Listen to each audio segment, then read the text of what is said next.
गुजरात विधानसभा में बजट सत्र से पहले उपाध्यक्ष के नामांकन को लेकर आज कांग्रेस ने भी अपनी दावेदारी पेश कर दी है। कांग्रेस के पास संख्या बल नहीं है, फिर भी कांग्रेस के नेता शैलेश परमार ने फॉर्म भरा। हम उनसे ही बात करते हैं। शैलेश भाई, आपके पास आंकड़ा नहीं है, फिर भी आपने उपाध्यक्ष के लिए फॉर्म भरा है, क्यों जरूरत पड़ी है फॉर्म भरने की? सवाल असेंबली के अंदर कोई आंकड़ा की माहिती के आधार पे, आंकड़ा की संख्या बल के आधार पे फॉर्म नहीं भरा जाता। देश की पार्लियामेंट हो या अन्य राज्यों की जो भी असेंबली है, वहाँ पे एक प्रणाली रही हुई है कि विपक्ष का कोई भी मेंबर होता है उसको डेप्यूटी स्पीकर पद उनको दिया जाता है, और हमारी जो पब्लिक अकाउंट कमेटी है उसको भी विपक्ष का चेयरमैन उसका ही बनता है। हमने आज ये डिमांड की है कि गुजरात के अंदर प्रणाली भारतीय जनता पार्टी की सरकार बनने के बाद तोड़ दिया है।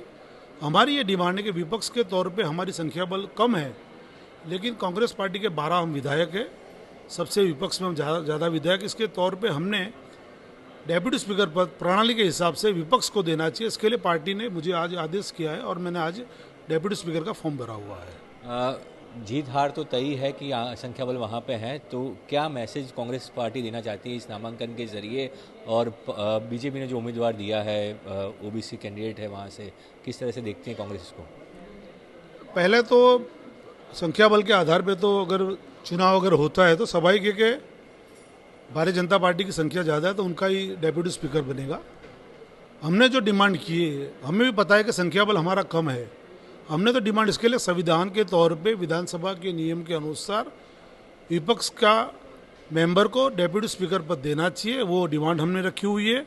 और बात रही भारतीय जनता पार्टी के कैंडिडेट को आप ओबीसी के तौर पे देख रहे हो, मैं ओबीसी के तौर पे नहीं देख रहा हूँ। सूरत शहर के अंदर जो चल रही राजनीति भारतीय जनता पार्टी की और दक्षिण गुजरात के अंदर जो चल रही भारतीय जनता पार्टी की जो राजनीति है, उसके अंदर किसी को दबाने के लिए या किसी को खड़ा करने के लिए पूर्णेश मोदी जी का फॉर्म भरा गया है। हमसे बात करेंगे तो ये थे कांग्रेस के विधायक शैलेश परमार ने साफ तौर पे कहा कि संख्या बल भले ही ना हो, पर एक मैसेज देने के लिए कांग्रेस ने नामांकन किया है और डेप्यूटी स्पीकर का पद हमेशा विपक्ष के लिए होता है और भारतीय जनता पार्टी बार बार उस प्रणाली को तोड़ रही है। कहने से कैमरामैन जमीन व्यास के साथ जोशी, आज तक।